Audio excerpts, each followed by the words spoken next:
Useless girl, never the bright one. The fork in his hand hovered mid-air as if the insult hadn't been enough. He wanted the words to sink in, twist. I didn't flinch. Not this time. I simply pressed my thumb against the edge of my car keys, feeling the cold metal bite into my skin. The only thing stopping me from speaking was the knowledge that in less than 12 hours, his perfect world would collapse, and I'd be the one pulling the thread. I used to believe him. When I was 7, I thought if I studied harder, ran faster, smiled wider, maybe he'd notice me. But my brother, Daniel, was the golden one. Sharp jaw, perfect grades, the son my father paraded like a trophy. I was tolerated. Still, I stayed. I worked for the family business after college. I built the infrastructure that kept it alive. When Daniel racked up debts from gambling and botched investments, I quietly cleaned the mess. I thought loyalty would be enough to buy me a place in his heart. It wasn't. The betrayal didn't arrive as a thunderclap. It crept in, quiet and deliberate. A memo I wasn't copied on. Board meetings moved without notice.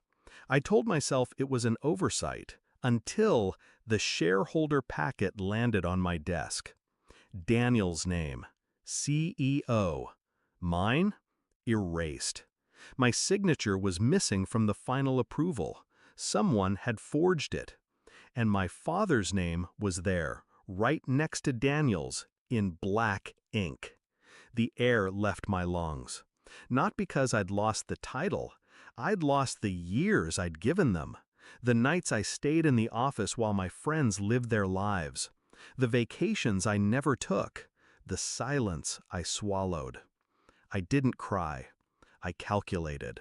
First, I pulled my personal holdings out of the company, quietly, in small withdrawals over 3 months, converting them into hard assets under a trust no one knew existed.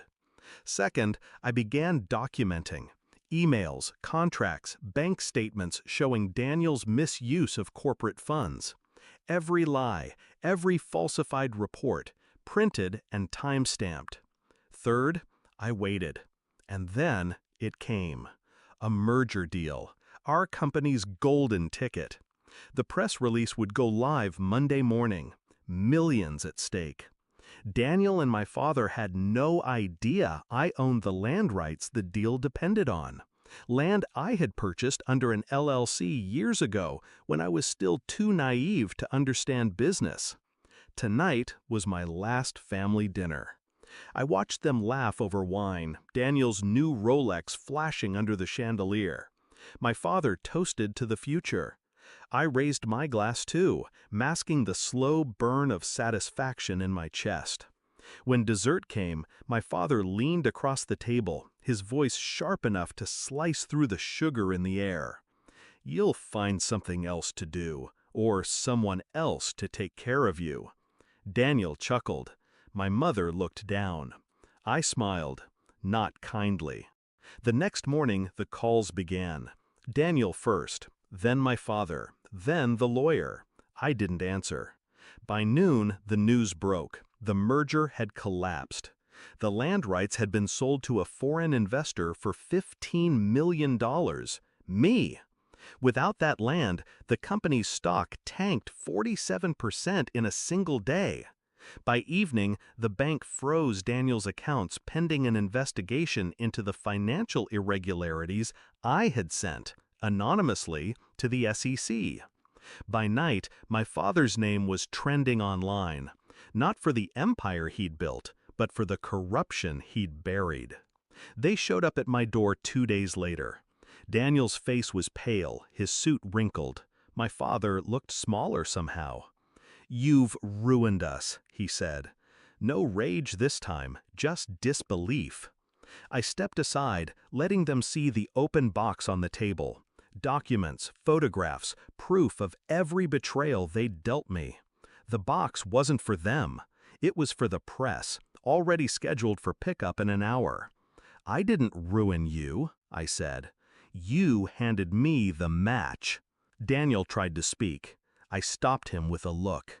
I spent years holding this family together. You mistook my silence for weakness. You mistook my loyalty for permission. My father's jaw tightened. You're no daughter of mine. I smiled. Finally, something we agree on. I watched them leave. No slammed doors, no screaming.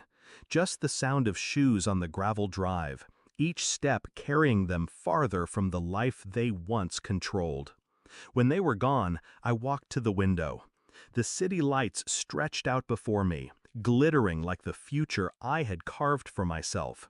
Alone, unbound. For years, I'd chased their approval like oxygen.